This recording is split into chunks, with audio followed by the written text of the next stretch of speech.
L'image de l'agriculteur plouc les mains dans la bouse, c'est vrai parce qu'on est sale. On est souvent sale, ça c'est sûr. Moi je suis sale, aujourd'hui je suis propre mais je suis souvent sale. Mais on est très technique.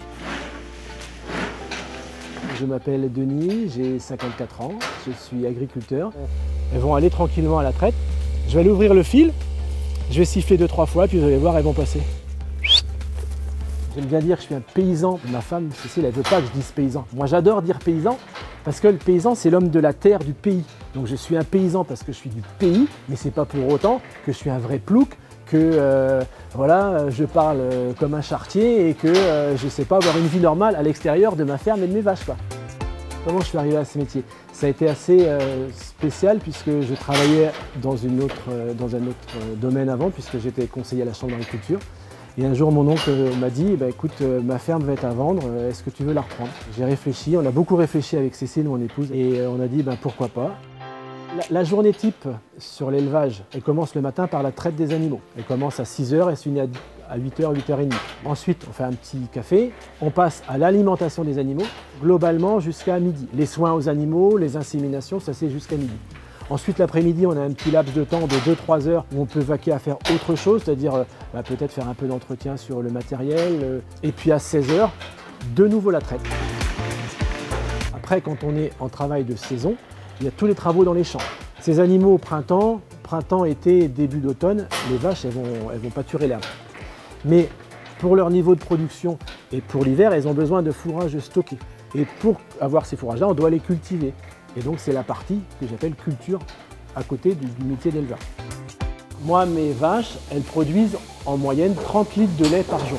Les inconvénients, c'est qu'on travaille énormément et qu'on a très peu de temps libre. En basse saison, on travaille 80 heures par semaine. À la saison où on est vraiment dans les champs, je ne vais même pas vous donner le nombre d'heures parce qu'on dort 4 heures par nuit. Voilà. Par contre, après, on a cette passion-là, on est passionné. C'est pas un métier, c'est une passion. Les avantages, c'est que quand on a besoin, par exemple, d'emmener ses enfants à l'école. Moi, j'ai emmené mes enfants tous les matins à l'école parce que je pouvais me libérer de mon travail. Alors les autres avantages, c'est peut-être un petit peu plus bucolique, mais on est dans la nature, donc quand il pleut, on se fait tremper.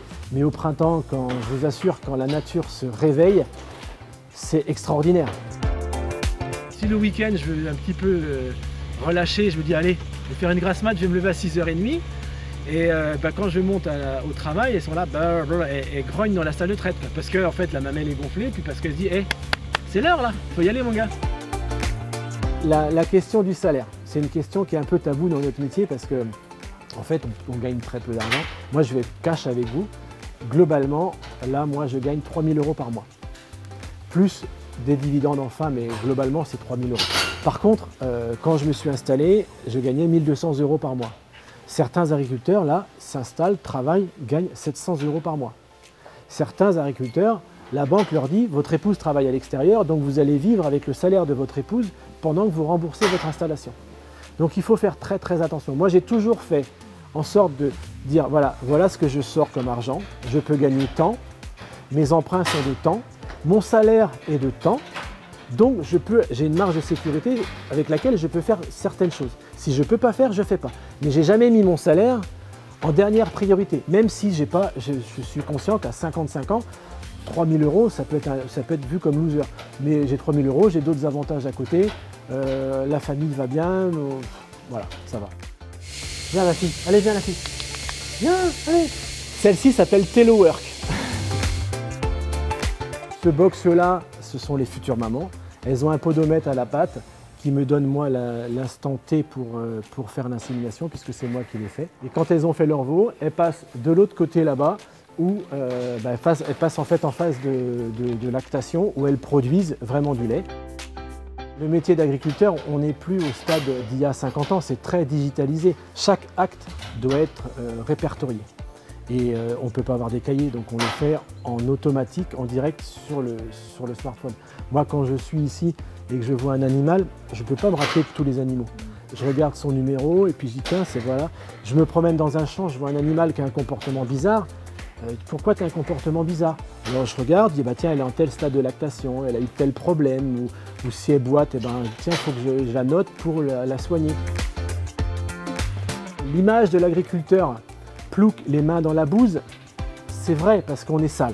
On est souvent sale, ça c'est sûr. Moi je suis sale, aujourd'hui je suis propre, mais je suis souvent sale.